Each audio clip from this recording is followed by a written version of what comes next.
Kevin, we've got the announcement of Helsinki. Will the president, when he goes to Helsinki, have support of Republicans on Capitol Hill?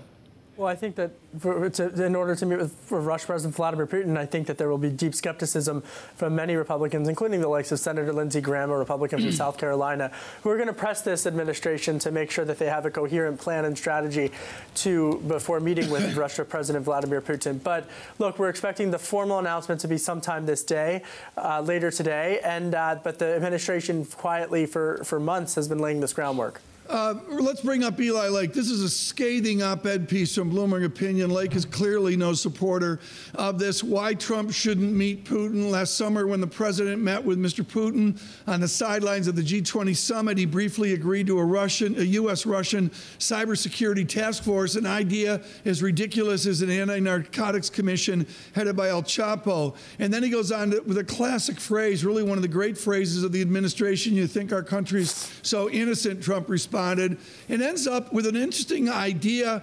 Kevin. If Mr. Bolton was leading the summit, with Mr.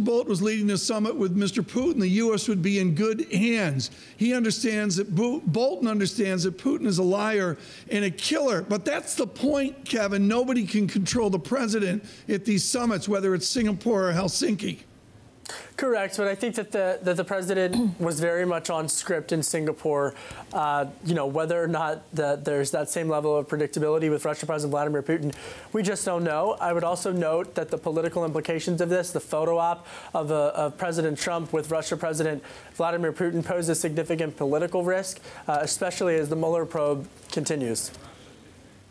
All right, Kevin, what do we know about the Mueller probe? Is there, are we going to have developments during the summer? Is it just impossible to know at this point? You know, it's really impossible to know the timeline, but our reporting would suggest that there is sometime over the summer, even potentially before the midterms, could be, Francine, additional reports made public about it. But again, he's operating on his own timeline.